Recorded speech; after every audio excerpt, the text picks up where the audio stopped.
It's Idaho Local Edition. I'm Brad Pomerance at the state capitol today in Boise. We are joined by Bart Davis. He is the Senate Majority Leader in the Idaho State Senate. And if you look at state government, I have to say it's a pretty good year. The budget looks strong. We're in surplus again, a surplus of about $139 million. Although be careful what you wish for. That can be tricky sometimes, having a surplus. Talk to us about the surplus and where the legislature goes with it. Well, those of us that have lived through a couple of recessions, right, we know full well that what has been in the best interest of our state is to have a strong rainy day fund. Now, a few years ago when we hit the recession, there were people who says, well, it's raining, spend it and spend it all now. Thank goodness we didn't do it, right, because it rained for several days and several weeks and several years. Right. And so, but we cut where we could. We throttled out the money out of that account in what I think is a rational way. And but we ran out of money before we ran out of recession. Right. We're going to work hard to continue to rebuild those rainy day funds. Now we have a lot in there now. But I think those of us who lived through it see a need to make sure it's even more robust. Right. What's interesting is since the recession ended in 2011, both revenue and spending by the Idaho state government up about 5.4% annually. So you're matching targets, but like you said, you don't know what's going to happen next year and the year beyond. We do have the surplus eliminator, which does put, I think, half of the money aside for rainy day, but that's ending. Or is it ending? Could the surplus eliminator continue? Well, that's a good question, and we'll deal with that question as time goes by. But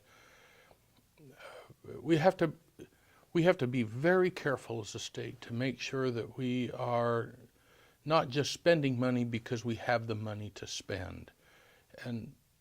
But during the recession, we made some very deep cuts, but we made some promises to the folks that when the recession ended and when we had money, we would restore those funds. And of course, the most significant category is money in the classroom. Right.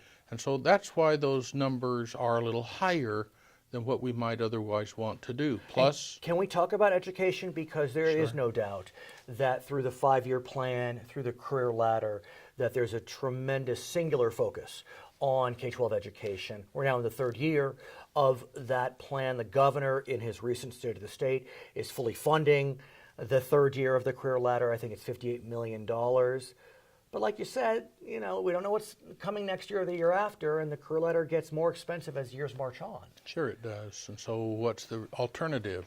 Never fund education? Of course not. So we have good women and men who have dedicated themselves to the classroom. We need young people and other people.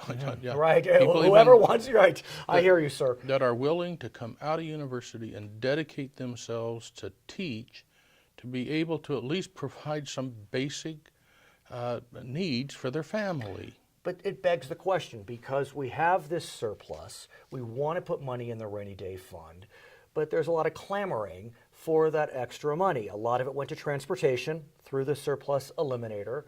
But I'm sure now with that going away, there's going to be efforts to grab monies by various stakeholders, education, transportation, whatever it may be. Sure. Also a desire to cut taxes.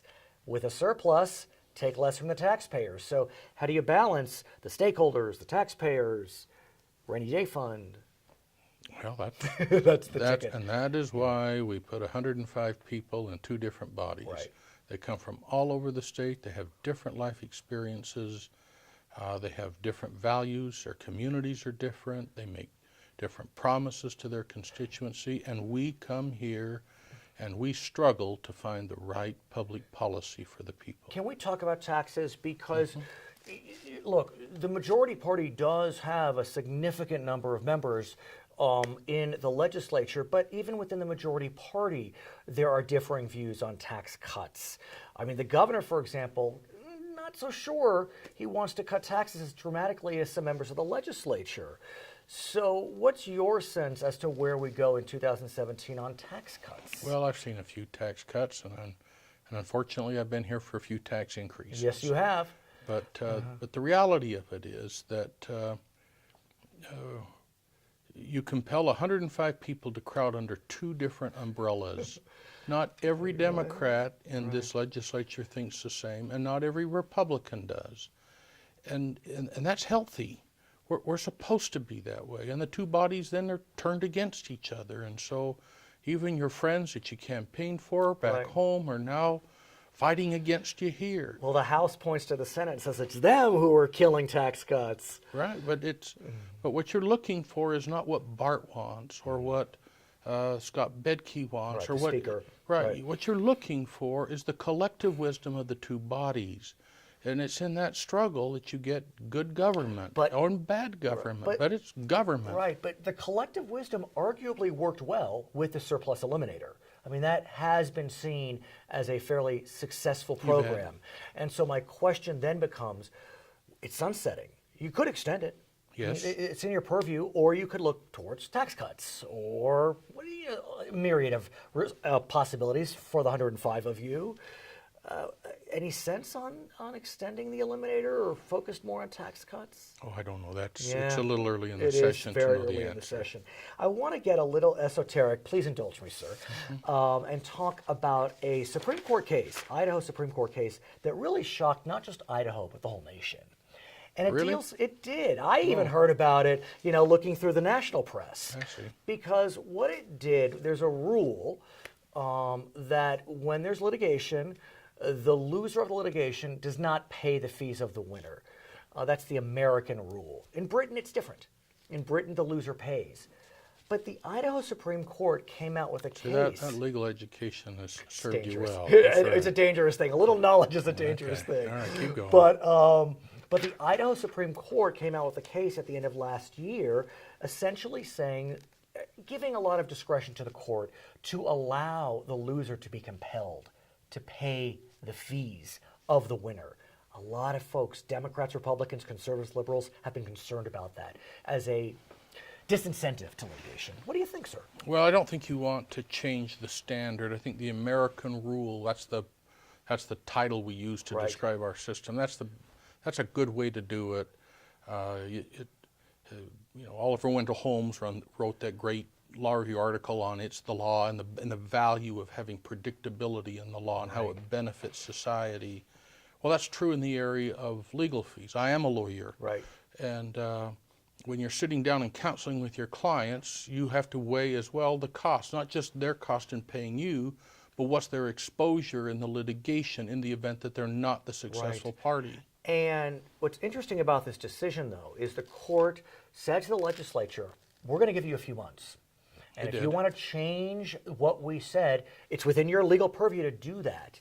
What's the feeling? I know it's early, but do you feel as if the loser pay rules will be changed legislatively? Oh, yes. You do, yeah. But in fairness to the court, they were reading uncodified legislative intent that appeared in a session law, and so the phraseology on which they hang their opinion, the majority opinion, and it's a 3-2 decision from the court. They were saying, well, what are we supposed to do with his legislative intent language? I have to say, I've really enjoyed this conversation. I really have. His name is Bart Davis. He is the majority leader of the Idaho State Senate. My name is Brad Pomerance. In Boise today, it's Idaho Local Edition.